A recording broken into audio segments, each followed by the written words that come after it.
Bismillah, alhamdulillah, rabbil alamin, wa bihi nasta'in ala umuri dunya waddin, wassalatu wassalam ala asyrafil anbiya'i wal mursalin wa ala alihi wa sahbihi wa man tabi'ahum bi ihsanin ila yaumiddin. Assalamualaikum warahmatullahi wabarakatuh. Ikhwan akhwat yang dirahmati Allah Subhanahu wa taala, apa kabar? Selamat pagi, selamat beraktivitas. Senang sekali Al-Fagir, Isa Al-Kaf, ada Atef dan juga Anis Mualim bisa kembali menemani ikhwan akhwat sekalian dimanapun Anda berada.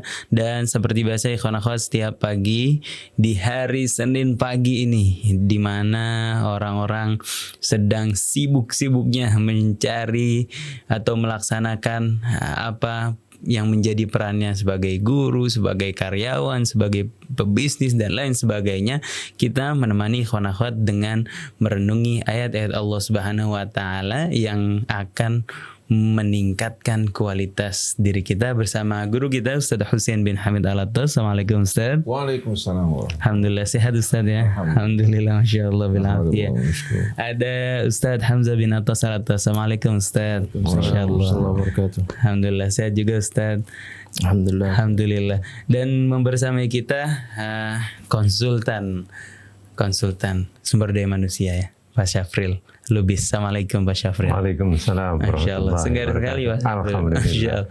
Kemarin adalah pakai pakaian karyawan secara umum ini, baju seperti ini. Oh, kemarin pakai karyawan itu ya. Karyawan tambang. Masyaallah. Sekarang saya jadi karyawan pabrik. Karyawan pabrik, masyaallah. Karena cocok temanya dengan karyawan-karyawan yang berjumlah massal ini. Hari ini insya Allah kita ikhwan akhwat akan membahas tentang bagaimana menumbuhkan empati atau kepedulian yang tulus terhadap orang lain agar bersama-sama menghasilkan kerjasama yang kuat untuk menghasilkan kinerja yang optimal. Nanti insya Allah akan dibahas oleh Pak Syafril pengantarnya, dan juga akan disampaikan ayat-ayat Allah Subhanahu wa taala yang menjadi perenungan kita terhadap tema ini bersama Ustaz Husain dan Ustaz Hamzah. Namun sebelum itu ikhwan akhwat, alangkah baiknya kita buka dulu dengan baca Ummul Quran surat Al-Fatihah. Tafadhal Ustaz.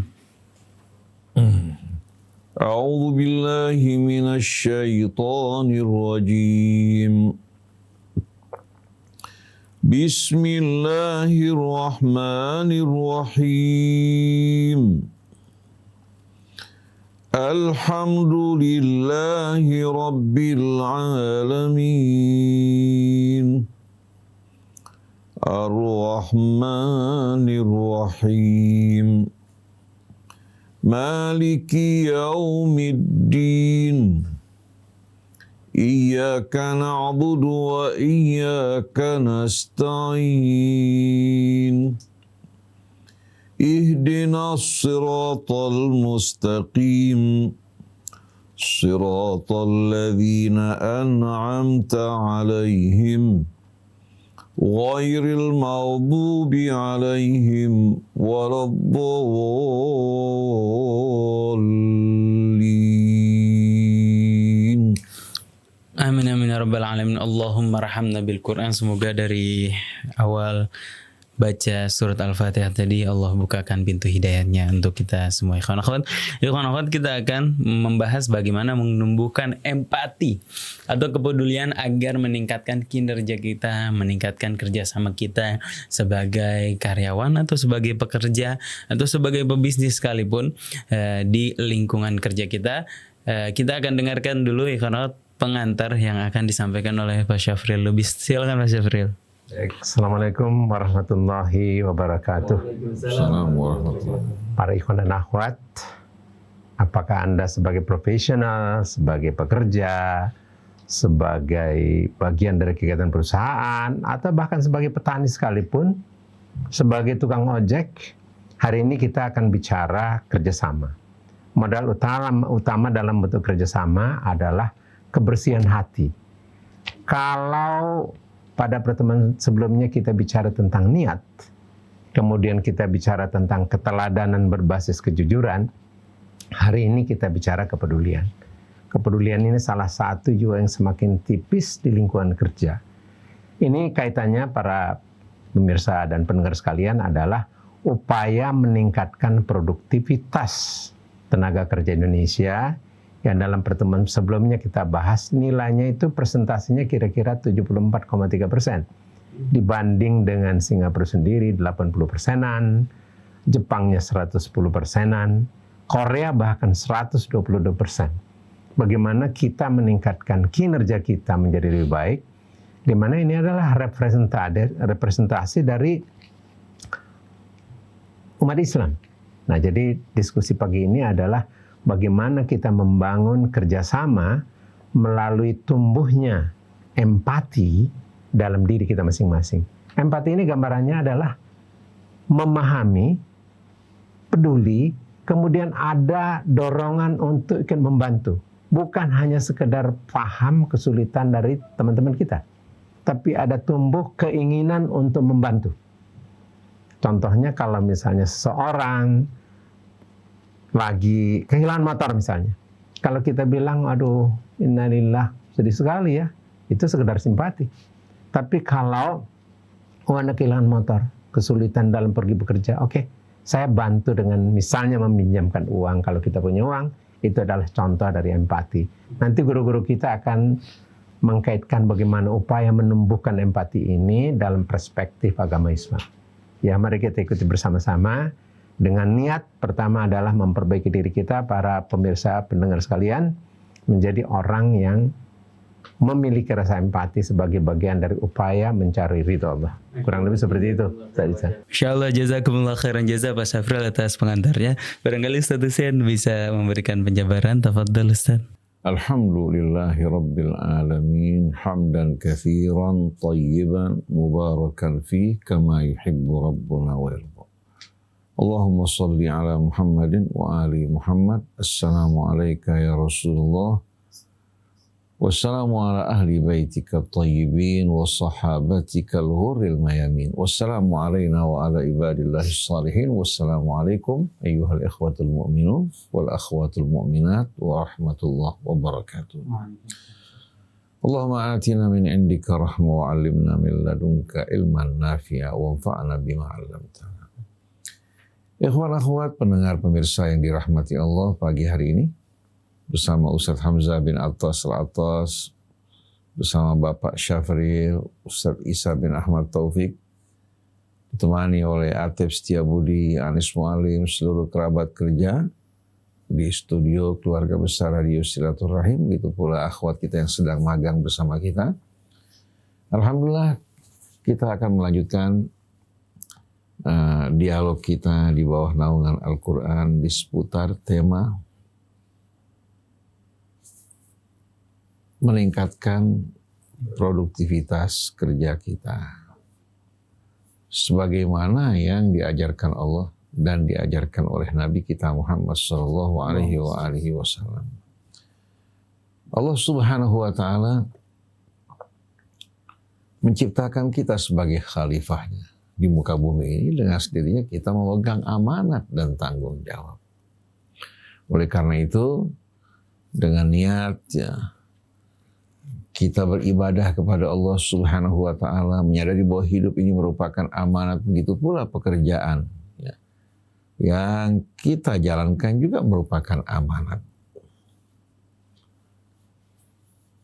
Kita merasakan semua yang kita lakukan bahagian dari ibadah dan pengabdian kita kepada Allah, bukan hanya sebatas ibadah ritual. Dari makna khalifah di sini kita memahami bahwa yang Allah inginkan dari kita bukan hidup seperti malaikat. Bukan hidup seperti malaikat. Allah tidak memberikan malaikat nafsu. Malaikat semua menjalankan ketaatan Allah Subhanahu wa taala dengan penuh patuh. Tidak pernah mereka mendahului Allah atau terlambat dari perintah Allah Subhanahu wa taala. Sedangkan kita manusia ditempatkan di muka bumi, diberikan kita akal, Allah mengajarkan kita ilmu, mengutus Rasulnya, menurunkan kitabnya, juga memberikan kita nafsu di hati kita. Nah, dengan ini Allah Subhanahu wa taala menguji kita. Kita bekerja untuk memenuhi kebutuhan hidup kita. Allah kuasa untuk menyediakan bagi kita semuanya, tapi Allah ingin menguji kita melalui usaha kita. Apakah kita menempuh jalan yang benar, apakah menempuh jalan yang salah. Dalam usaha terkadang seseorang menjadi seorang petani, ada yang menjadi seorang pedagang, ada yang menjadi seorang pegawai, ada yang menjadi seorang karyawan, ada yang memiliki jabatan sebagai seorang menteri, gubernur, wali kota, atau dia sebagai seorang wakil rakyat. Semua ini bukan merupakan kebanggaan dan kebesaran, tapi amanat yang kelak akan diminta pertanggungjawabannya di hari kemudian nanti. Nah, kalau setiap orang dari kita, apapun peran kita, apakah sebagai karyawan, apakah sebagai seorang pekerja di sebuah perusahaan, apakah kita sebagai seorang katakan wakil rakyat, pejabat, atau seorang ustadz merasakan bahwa ini merupakan amanat, akan mendorong kita untuk bersungguh-sungguh menjalankan amanat demi keselamatan kita di hari kemudian nanti. Dan ini akan membuat usaha kita akan lebih ringan. Karena kita menjalankan bukan hanya sekedar mengharapkan imbalan salary yang diberikan kepada kita, tapi ini merupakan bagian dari pelaksanaan amanat yang Allah amanatkan di atas pundak kita. Dan di antara hal yang memiliki daya tarik dan pesona dalam meningkatkan kebersamaan dalam pekerjaan adalah empati. Adalah sikap empati. Dan pertama-tama harus dimulai dari pemilik perusahaan, pemilik usaha, atau pemimpin. Kalau mereka betul-betul bersikap empati terhadap bawahan mereka, peduli terhadap kondisi keadaan mereka, akan membuat mereka ini bukan hanya menjalankan amal mereka dalam bentuk ibadah dan melaksanakan amanat, tapi akan muncul apa? Kecintaan yang mendorong mereka untuk menjalankan kewajiban mereka dengan penuh kecintaan dan rasa hormat. Apabila seorang pimpinan bersikap empati terhadap bawahannya, ini juga akan menularkan hal yang sama di tengah-tengah apa? Sesama karyawan. Satu hari Pak Syafril, saya punya pengalaman pribadi bersama seorang direktur perusahaan BUMN. Dan dikenal orangnya seorang yang karim. Di antara karyawannya terdapat seorang wanita yang rajin bekerja. Yang rajin bekerja. Dan pekerjaannya cukup baik. Satu hari si perempuan mulai apa? Mengalami apa? Mengalami kendala. Dia mulai terlambat bekerja.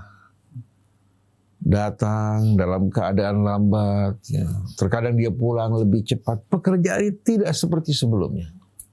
Maka bawahan-bawahannya mengatakan, ini harus diberikan surat peringatan. Tapi si atasan masih melihat. Sampai berkali-kali dia melakukan pelanggaran, semua orang di bawahnya meminta kepada apa? Kepada direktur ini untuk mengeluarkan surat peringatan. Si direktur berkata kepada teman-temannya dan bawahannya, kalian pernah tidak bertanya apa kira-kira problemnya? Karena wanita ini sebelumnya seorang yang bagaimana? Yang produktif, yang rajin bekerja, tepat waktu. Pernah tidak? Bilang nggak pernah. Kok kalian langsung memberikan peringatan kepadanya? Akhirnya dia bilang sama bawahannya, bila ini orang datang nanti suruh menghadap ke kantor. Akhirnya si perempuan begitu datang yang terlambat, dipanggil menghadap ke atasannya. Lalu si atasan berkata pada bawahannya, saya memanggil kamu langsung ini karena ingin bertanya. Selama ini saya melihat kamu seorang pegawai yang rajin bekerja, hasil kerja kamu juga memuaskan. Saya ingin tahu apa kira-kira kendala yang membuat kamu sampai melakukan perbuatan seperti ini. Si perempuan menangis. Apa ceritanya? Si perempuan ternyata menikah dengan seorang mu'alaf. Yang masuk Islam, menikah bersama dirinya. Setelah dia memiliki beberapa anak, ternyata suaminya mengancam untuk menceraikan dirinya kecuali kalau dia mau pindah agama. Si perempuan menolak. Tetap dia menolak bertahan sebagai seorang muslimah walaupun konsekuensinya harus berpisah dengan suaminya. Akhirnya suaminya meninggalkan dirinya. Rupanya masuk Islam sengaja untuk menarik wanita muslimah agar pindah agama. Jadi sekarang saya ini di rumah, ya, karena tidak punya pembantu, pendapatan saya juga tidak seberapa, saya berusaha untuk mempersiapkan buat anak saya terlebih dahulu. Sekolahnya, mengantar mereka, dan dia pulang lebih awal terkadang untuk menjemput anaknya. Akhirnya dia serahkan pada atasannya, kalau seandainya Bapak mau pecat saya, ya, saya terima. Nah, sang direktur kira-kira apa tindakan yang diambil? Dia katakan, berapa kebutuhan kamu? Kebutuhan kamu berapa untuk bisa membayar pembantu atau orang yang bisa merawat anak kamu? Dia bilang, dengan gaji saya nggak mencukupi. Si bos mengatakan saya akan bayar. Semenjak saat itu, si wanita kembali normal bekerja. Si bos perhatikan dirinya dan dia kumpulkan semua orang bawahnya. Kalau kita ambil tindakan, perempuan ini yang mempertahankan agamanya, apa jadi? Malah Ya. Sama kita dengan mendorong dirinya untuk terjerumus dalam perangkap syaitan. Jadi sebelum kalian ambil tindakan, coba tanya, apa kira-kira alasannya? Karyawannya suatu menyaksikan sang pimpinan seperti ini, itu luar biasa. Kecintaan mereka, hormat mereka, membuat mereka bekerja juga dengan baik. Menjaga pemimpin mereka. Karena hasil kerja di bawah, ya, berpengaruh terhadap apa? Nilai yang akan diberikan pada atasannya. Jadi kalau kita perhatikan, pada saat kita berempati kepada seseorang, ingin tahu apa keluh kesahnya, apa kendalanya, memberikan solusi buat orang tersebut, ini bagian dari rahmat. Dan kita tahu Rasulullah SAW mengingatkan kita semua, Innallaha yarhamu min ibadihi ruham. Allah menyayangi, mengasihi hamba-hambanya yang pengasih dan penyayang. Irhamu man fil ardi yarhamkum man fis sama. Kasih sayang yang di bumi, disayang di langit akan menyayangi kalian. Man la yarham la yurham. Yang tidak memiliki rasa rahmat akan diharamkan dari rahmat Allah Subhanahu wa taala. Nah, pengaruh yang dilakukan direksi tersebut terhadap bawahannya dan memberikan dukungan bantuan, dia memberikan bagi wanita ini bantuan dari uang pribadinya, bukan dari uang perusahaan. Kemudian setelah itu dia juga mengajak karyawannya untuk mengumpulkan uang. Mengumpulkan uang, ya, dikumpulkan. Siapa saja di antara karyawan yang membutuhkan sesuatu bisa diambil dari sana. Kalau seandainya tidak membutuhkan, bisa diberikan sebagai zakat untuk membantu orang-orang yang susah. Ini kan pendidikan yang amat baik kan. Membuat hati mereka penuh dengan rasa rahmat.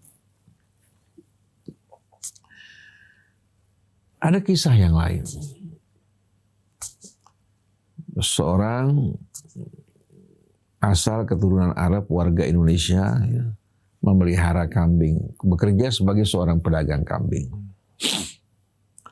Satu hari dia mengalami musibah di mana banjir melanda tempat kandang-kandang kambing tersebut hingga membuat kambing tersebut hanyut dan binasa.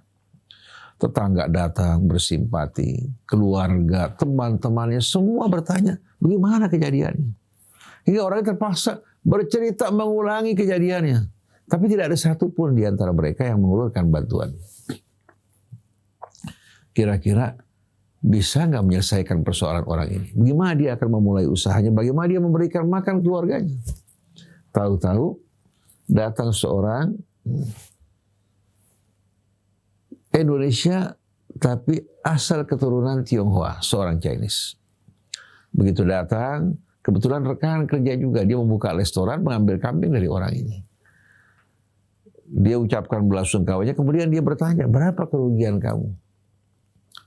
Sekian ratus juta, langsung dibukakan cek, diberikan kepada orang ini, buka usaha kamu kembali, nanti bisa dipotong dari apa? Bisa dipotong dari apa yang saya ambil dari kamu, tanpa harus memberatkan kamu. Kita lihat bagaimana Sikap empati ini akan membuat orang ini ya, betul-betul penuh rasa cinta, hormat kepada apa? Kepada temannya. Dia mampu untuk menjalankan kehidupannya kembali.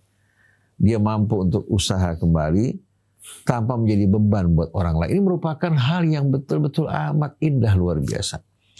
Nah, kita justru pada saat ini terkadang bicara mengenai agama, membaca Al-Quran, membawakan hadis-hadis Rasul, tapi tidak pernah kita berusaha untuk turun tahu penderitaan umat di bawah. Terkadang kita berbelanja, sebagai seorang ustadz berbelanja jutaan di mall. Sedangkan tetangga kita, sudah kita banyak membutuhkan seliter 2 liter beras. Oleh karena itu rusaknya umat Islam pada saat ini, agama ini hanya sebatas pemahaman. Juga pemahaman yang tidak apa? Yang tidak berhubungan dengan kehidupan kita sehari-hari. Di mana Allah Subhanahu wa taala perintahkan kita dalam hidup ini untuk bekerja sama. Sebagaimana gambaran yang Allah berikan mengenai orang yang beriman dalam surah Al-Anfal, wal mu'minun wal mu'minat ba'duhum awliya'u ba'din. Orang-orang yang beriman bersama saudaranya yang beriman, baik itu pria maupun wanita, maka apa? Sebahagian mereka menjadi wali sebahagian yang lain. Kira-kira Pak Syafil, ungkapan kata sebahagian menjadi wali sebahagian yang lain, maknanya penuh dengan empati apa tidak? Penuh dengan empati. Yang kaya menjadi wali yang miskin tanpa diminta. Yang kuat menjadi wali yang lemah. Yang berilmu menjadi wali mereka yang bodoh. Jadi mereka bekerja sama saling melindungi. Di satu sisi kamu kaya tapi kamu lemah. Di satu sisi saudara kamu kuat tapi dia miskin. Betul tidak? Di satu sisi dia berilmu tapi dia kekurangan. Di sisi yang lain, yang kaya, yang kuat membutuhkan bimbingan ilmunya. Nah, kalau mereka bekerja sama satu dengan lainnya, niscaya kita akan menjadi kuat. Kita betul-betul mampu untuk membangun dalam kebersamaan yang amat indah. Oleh karena itu, sikap empati ini sebetulnya bukan terjemahan dari firman Allah, wal mu'minun wal mu'minat ba'duhum awliya'u ba'din. Orang-orang yang beriman, pria maupun wanita, sebahagian mereka wali sebahagian yang lain. Dari panggilan iman, bukan dari aturan kerja, bukan disebabkan sistem, tapi dari panggilan iman, kita terpanggil untuk menjadi wali saudara kita yang lemah. Ya'muruna bil ma'ruf wa yanhauna 'anil munkar. Mereka mengajak kepada yang ma'ruf dan mencegah dari yang munkar. Wa yuqimuna shalah wa yu'tuna zakah. Mereka mendirikan salat, juga mengeluarkan zakat mereka. Wa yuti'unallaha wa rasulah. Dan mereka juga mentaati Allah dan Rasulnya. Semua dilakukan dalam kebersamaan. Nah, contoh yang lain, sebelum Ustaz Hamzah nanti masuk. Kalau tadi seorang warga Tionghoa, warga negara Indonesia keturunan Tionghoa memberikan bantuan kepada seorang keturunan Arab yang menjadi rekan kerjanya. Kalau ini kebalikannya. Seorang pedagang Chinese, tapi warga Indonesia. Dia membuka toko, suami istri bekerja sama. Kebetulan teman kerja sama juga seorang Arab ya, yang memang lahir negara Arab, cuma sudah menjadi warga negara Indonesia. Rekan kerja dia saling menguntungkan dalam kebaikan. Subhanallah, ternyata toko dia, tempat usaha dia kebakaran. Hingga seluruh modalnya habis. Tetangga-tetangga semua datang memberikan simpatinya, belasungkawanya. Termasuk juga warga-warga Chinese juga ya. Datang kepadanya. Tapi berat buat mereka untuk mengulurkan tangannya. Nah, rekanan dia yang orang Arab ini, yang Muslim, begitu melihat keadaannya, langsung dia bertanya, berapa kebutuhan kamu semua untuk buka usaha lagi dan perbaikan toko kamu. Dia minta orang memperbaiki tokonya. Kamu dalam keadaan sedih, istirahat, diperbaiki tokonya. Kemudian semua barang-barang yang diperlukan dipenuhi. Kamu berdagang kembali sesuai dengan kemampuan kamu, kamu bayar. Saya kira hal ini pasti akan menumbuhkan rasa cinta, haru di hatinya, yang membuat apa? Yang membuat dia mampu untuk apa? Secara otomatis di dalam hatinya, untuk mendorong dia bekerja bersikap lebih baik. Dan ini bukan hanya terhadap orang yang bantu, tapi terhadap korban-korban yang sama yang seperti dia. Jadi empati ini sebetulnya merupakan hal yang amat indah dalam kerjasama kita atau bersama rekan kita atau bersama saudara-saudara kita sesama orang yang beriman, bahkan sesama saudara kita yang berasal dari ayah ibu yang sama walaupun tidak beriman. Kalau kita melihat mereka susah, menjadi kewajiban kita untuk memberikan bantuan pada mereka. Hingga Imam Ali mengatakan bahwa manusia ini ya adalah saudara kamu. Kalau bukan seiman, dia saudara kamu yang berasal dari ayah ibu yang sama. Dan Allah perintahkan kita untuk peduli terhadap mereka yang mempunyai hubungan rahmi dengan kita. Dan mereka walaupun tidak beriman, saudara kita. Kita diperintahkan untuk mengajak mereka kembali pada Allah. Sebagaimana yang Allah perintahkan. Diterima, tidak diterima, itu menjadi tanggung jawab mereka. Oleh karena itu kita berharap kepada seorang pemimpin dalam satu perusahaan atau seorang majikan dalam satu katakan usaha. Ya. Begitu juga orang-orang yang katakan membayar dan menggaji orang-orang yang bekerja di bawahnya, berikan empati. Kita berikan empati kepada mereka, mereka juga akan melakukan hal yang sama pada orang lain. Tapi kalau mereka diperlakukan kejam, mereka juga bisa melakukan hal yang sama pada orang lain, sebagaimana dia merasakan, dia akan membuat orang lain juga merasakan tanpa perasaan risih di hatinya. Jadi mari bersama-sama kita laksanakan perintah Allah tadi, wal mu'minun wal mu'minat ba'duhum awliya'u ba'din ya'muruna bil ma'ruf wa yanhauna 'anil munkar wa yuqimuna as-shalah wa yu'tuna az-zakah wa yuti'una Allah wa rasulahu ulaika sayarhamuhumullah innallaha azizun hakim. Wallahu a'lam. Insyaallah, jazakumullah khair Ustaz. Masya Allah, ceritanya begitu inspiratif sekali dan konsep-konsep dari syariat Allah Subhanahu wa taala. Berikutnya kawan-kawan, mari sama-sama kita dengarkan penjabaran dari Ustaz Hamzah bin Atas Al-Atas. Tafadhal Ustaz. Bismillahirrahmanirrahim. Alhamdulillahirabbil alamin. Allahumma shalli wa sallim ala sayyidina Muhammadin wa ala ali sayyidina Muhammad. Rabbana zidna ilma wa alhiqna bis salihin. Rabbana la tuzigh qulubana ba'da idh hadaytana wa hab lana min ladunka rahmah innaka antal wahhab. Rabbi shrah li sadri wa yassir li amri wa hlul 'uqdatam min lisani yafqahu qawli. Amma ba'd. Dari apa yang tadi kita dengarkan dari guru kita Ustaz Husain bin Hamid Al-Atas, saya merasa bagaimana umat Islam sekarang ini, kita ini banyak membatasi pengertian beragama itu hanya dalam ritual. Mereka banyak artinya memberikan penilaian, menganggap bahwasanya sudah sempurna seorang dalam beragama kalau sudah melaksanakan ibadah ritualnya dengan baik. Sudah sampai situ. Padahal pengabdian ini kepada Allah Subhanahu wa taala tidak akan lengkap, tidak akan sempurna tanpa ada pengabdian kepada Allah melalui ibadah sosial sesama mereka. Karena tadi Ustaz Husain juga sudah singgung, manusia ini bukan diciptakan oleh Allah untuk jadi khalifah di muka bumi ini untuk sama seperti malaikat, tidak. Karena Allah Subhanahu wa taala sudah memiliki hamba-hamba yang melakukan ibadah ritual dengan sangat sempurna, yaitu para malaikatnya. Manusia ini ditugaskan oleh Allah Subhanahu wa taala dalam pengabdiannya adalah untuk menjadi khalifah di muka bumi ini. Di mana ketika menjadi khalifah di muka bumi diperlukan kerjasama, diperlukan saling bantu-membantu antara sama mereka, karena masing-masing dari mereka Allah berikan potensi-potensi yang berbeda, tidak sama. Oleh karena itu, untuk menegakkan sebagai khalifatullah fil ard, sebagai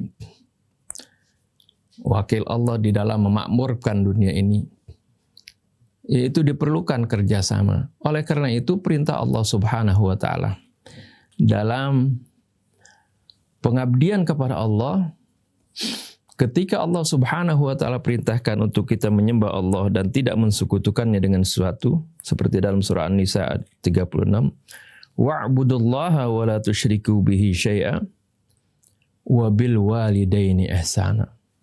Setelah pengabdian kepada Allah, menyembah Allah Subhanahu wa Ta'ala dengan tidak mensekutukannya dengan sesuatu, bukan berhenti sampai situ, tapi Allah Subhanahu wa Ta'ala perintahkan wabil walidaini ihsana. Dan hendaklah kamu berbuat baik kepada kedua orang tua. Ini ihsan. Kata ihsan ini adalah hubungan baik antara sesama kita. Ini dalam bentuk ihsan ini sangat luas sekali maknanya. Termasuk empati ada di sana. Ya, bagaimana memperlakukan orang tua dengan baik, membantu orang tua, ya, dan sebagainya, masuk di sana. Kemudian bukan itu saja. Ini Allah sebutkan secara prioritas. Wabidzil qurba, juga dengan kerabat-kerabat. Ya, kerabat tadi yang terdekat adalah orang tua kita. Kemudian setelah itu kerabat-kerabat, apakah sepupu kita, apakah keponakan kita. Kemudian wal yatama, anak-anak yatim, wal masakin, orang-orang miskin.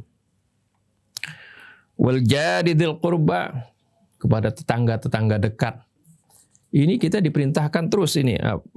Ihsan, ini ada waw ataf, itu berlanjut semuanya. Ya, memang ada prioritas. Tetangga yang dekat, kemudian wal jari dzil junubi, tetangga yang jauh. Juga wasahibi bil janbi, teman sejawat. Ini yang dalam konteks kita dalam hubungan industrial, dalam hubungan kekaryawanan, itu masuk di sini. Arti teman sejawat kita. Kita harus berbuat baik kepada mereka. Saling bantu membantu, ya. Apakah itu teman sejawat di sini bisa teman kuliah, teman sekolah, teman sekerja, ya. Ini adalah diperintahkan oleh Allah Subhanahu wa Ta'ala bagaimana kita harus saling membantu, berbuat ihsan kepada mereka. Inilah gambaran sebenarnya sebagai seorang mukmin harusnya seperti itu. Jadi seorang mukmin itu terlihat baik, terlihat sejuk, terlihat bagaimana memberikan manfaat kepada lingkungannya dimanapun mereka berada. Jadi bukan kelihatan baik ketika di masjid saja, kemudian setelah di luar masjid, ya, berbuat semaunya. Tidak, tapi ini Allah Subhanahu wa Ta'ala perintahkan agar supaya dia berbuat ihsan kepada orang-orang di sekelilingnya. Termasuk tadi wasahibi bil jambi, yaitu kepada teman sejawatnya, begitu juga wabnis sabil, ya, anak jalanan ataupun orang perantau seperti itu yang kehabisan bekal. Wa ma malakat aimanukum, dan orang yang ada di dalam kekuasaan kalian. Nah, seperti kalau dulu kan hamba saya diartikan ini, tapi kalau sekarang seperti karyawan-karyawan. Jadi bagaimana si pemilik perusahaan, pimpinan perusahaan diperintahkan untuk berbuat ihsan kepada bawahannya. Inilah jadi bagaimana akan timbul empati, ya, di antara sesama mereka. Inilah gambaran bagaimana peran kita sebenarnya sebagai seorang mukmin yang diperintahkan oleh Allah Subhanahu wa Ta'ala di dalam pengabdian kita kepada Allah Subhanahu wa Ta'ala. Jadi tidak berhenti dalam hal ibadah ritual saja, tapi perintah ini terus, ya, bagaimana ibadah ritual kita ini teraplikasi, ya, dalam bentuk tadi empati kita, bantuan kita, perbuatan baik kita kepada sesama kita, ya. Dan ini, ya, saya juga dulu cukup lama bekerja di Panasonic waktu itu. Suasana kerja di sana juga begitu nyaman gitu, ya. Karena ya itu tadi terjalin hubungan yang baik antara sama karyawan dengan pimpinan. Kalau ada yang misalnya salah satu karyawan terkena musibah, duka, itu unsur pimpinan pasti ada yang ikut datang. Karyawan juga yang lagi tidak sibuk datang ke sana membantu. Ada yang kesusahan dibantu dan seterusnya.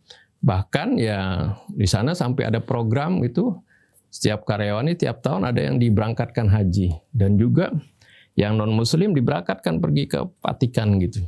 Ini adalah bentuk-bentuk bagaimana untuk mendekatkan antara karyawan, ada empati, saling tolong menolong di antara mereka. Ini merupakan contoh yang baik sebenarnya. Ya.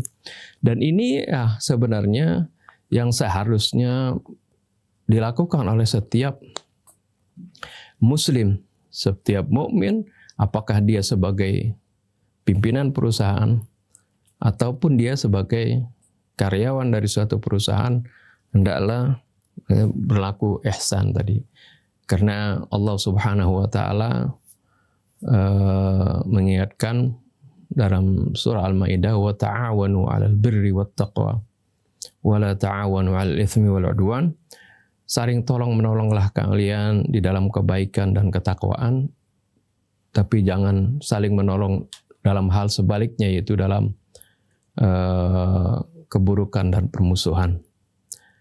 Demikian juga Nabi kita Muhammad SAW mengatakan, man naffasa an mu'minin kurbatan min kurabid dunya, naffasallahu anhu kurbatan min kurabi yaumil qiyamah. Barang siapa yang memberikan kemudahan, kelonggaran, memberikan bantuan kepada saudaranya di dunia, maka Allah Subhanahu wa taala akan memberikan kemudahan kepadanya fid dunya wal akhirah. Bukan saja di akhirat saja dibalas nanti, tapi di dunia dan di akhirat.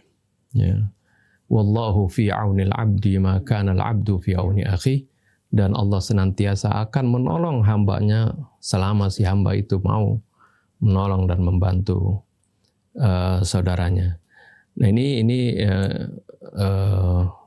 topik yang diangkat ini adalah memang topik yang sangat penting, yang sebenarnya ini yang perlu diaplikasikan, bukan hanya dalam tadi Ustaz Husain katakan dalam bentuk nasihat-nasihat atau dalam bentuk slogan-slogan atau bacaan-bacaan, tapi harus diaplikasikan dalam prakteknya. Harus dilaksanakan karena Allah Subhanahu wa taala akan nilai dari perbuatan kita.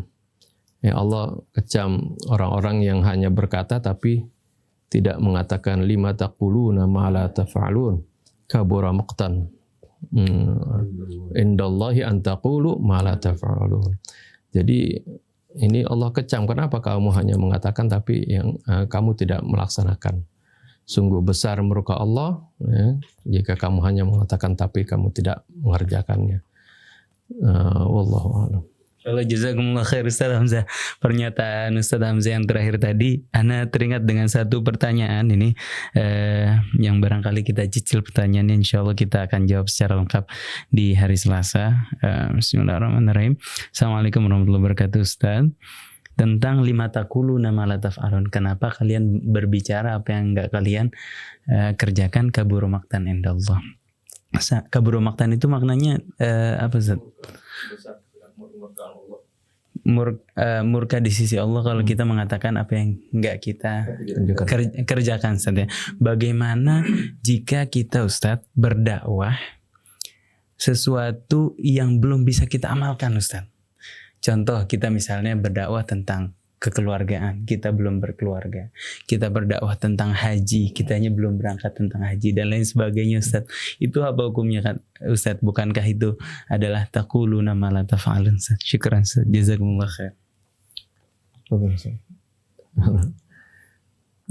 Jadi ini ini biasanya perintah-perintah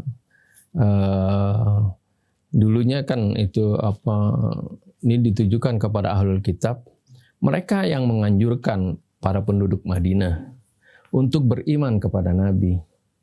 Tapi ketika Nabi akhir zaman ini sudah hijrah, sudah datang, sudah ada di hadapan mereka, mereka tidak beriman. Padahal kan mereka bisa beriman seperti itu. Artinya, ya, kenapa kalian mengatakan sesuatu yang kalian nggak kerjakan? Ya, seperti itu.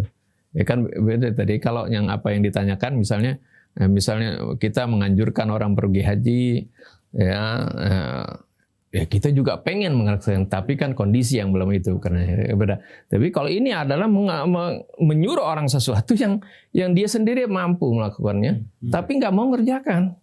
Itu Allah Subhanahu Wa Taala sangat murka, besar kemurkaan Allah terhadap orang yang seperti itu. Juga dalam surat An-Nur. Wa aqsamu billahi jahda aymanihim la in amartahum la yakhrujun.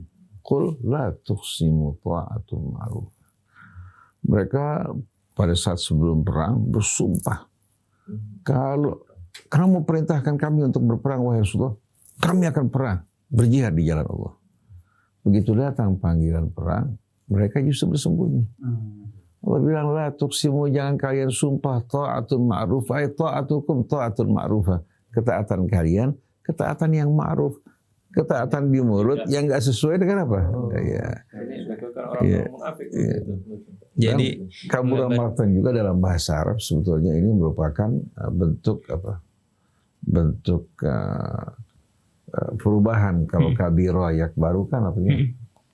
Nah kalau kabura ini ya, merupakan kata kerja yang dirubah untuk menunjukkan apa? Untuk menunjukkan sesuatu yang amat dahsyat. Kabura al-musyrikin ma tad'uhum ilaih. Ajakan kamu untuk bersatu di jalan Allah Ta'ala itu nggak mungkin dapat dilakukan orang musyrik. Begitu juga kabura maqtan indallah. Betapa besarnya dahsyatnya murka Allah Subhanahu Wa Ta'ala. Kalian berbicara tapi tidak diiringi dengan amal. Nah kalau Isa katakan bicara masalah haji karena tahu ilmunya, tapi belum mampu untuk berhaji, itu tidak termasuk dalam ayat ini. Seperti kalau kita kaitkan dengan empati, kita mengaku, maksudnya menyampaikan satu empati ke orang, tapi nggak ada tindakan yang bisa kita, minimal doain ya. Banyak orang ketika kumpul dalam rapat, diajak untuk berjuang, saya 20 juta, saya 30 juta, saya 10 juta. Waktu ditagih, semuanya lari. Nah ini kelihatan kan, di muka umum mereka yang tunjukkan bahwa mereka ini orang-orang ya, dan melawan. Begitu datang saat perjuangan, ternyata mereka semuanya berpaling. Dan masalah empati ini, ya, sebelum kita tutup, ini masalah sebetulnya yang amat penting. Tidak mungkin akan tumbuh kecintaan di antara sesama kaum muslimin tanpa ada empati.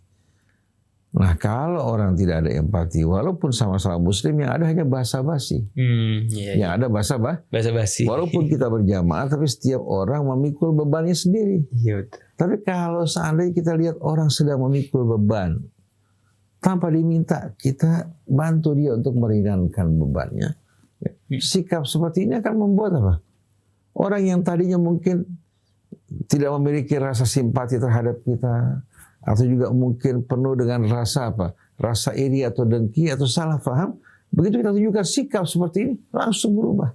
Seperti kata Assalamualaikum warahmatullahi wabarakatuh. Itu sebenarnya pintu empati. Orang yang tadinya mukanya asam, begitu dengar salam kita langsung mukanya berubah berseri-seri. Waalaikumsalam warahmatullahi wabarakatuh. Jadi kita diajak untuk memulai kebaikan, baik dalam diksi, tutur kata, dalam sikap dan perbuatan. Ini kelebihan Nabi kita Muhammad SAW. Mampu untuk mengubah masyarakat jahiliyah yang begitu keras, primitif kita anggap, tidak mengenal baca, tulis, tidak berpendidikan, tenggelam dalam kejahiliahan, yang tadinya masing-masing hanya mementingkan diri sendiri, tahu-tahu dengan sikap dan akhlak Rasul terjadi perubahan. Karena Rasul berhasil menularkan sikap empatinya terhadap mereka dengan membuat mereka juga apa? Saling berempati satu dengan lain. Insyaallah. Jadi mudah-mudahan insyaallah ada perubahan di tengah-tengah kehidupan masyarakat Islam. Dan mungkin kalau boleh berpendapat, tingkat empati yang paling dasar adalah bertanggung jawab terhadap pekerjaan kita sendiri. Betul begitu ya Pak Syafil. Karena kalau kita nggak bertanggung jawab sama pekerjaan kita akan menyusahkan orang yang bekerja sama dengan kita. Masya Allah. Itu bentuk empati yang paling dasar yang harus kita lakukan terlebih dahulu sebelum kita bantu masalah orang lain. Kepala sekolah ini dikenal luar biasa, penuh dengan empati. Dia selalu mengawasi guru-guru yang bekerja, begitu juga murid-muridnya. Bila dia tahu satu kelas kosong karena guru terlambat, dia tidak banyak bicara, langsung dia mengajar. Langsung dia turun.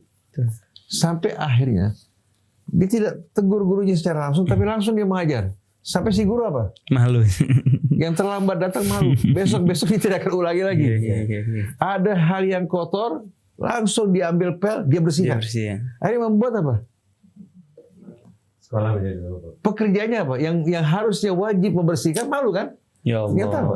Si kepala sekolah langsung turun melakukan tindakan sebagai contoh. Ini yang dilakukan Nabi kita Muhammad SAW. Ini konsep sebenarnya barangkali buat pembahasan berikutnya Pak Syafil.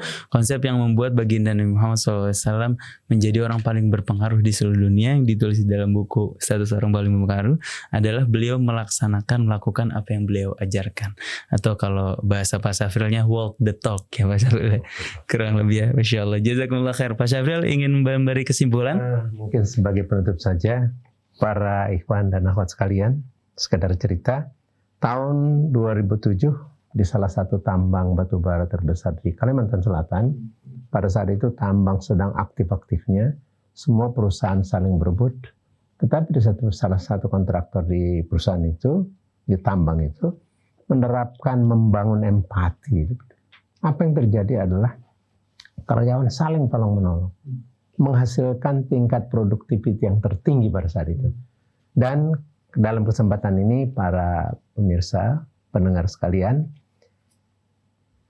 segeralah lakukan bentuk niat untuk memperkuat, membangun empati Anda. Gratis, tidak ada biaya. Dengan niatan seperti itu, maka insya Allah akan hadir kerjasama di lingkungan Anda.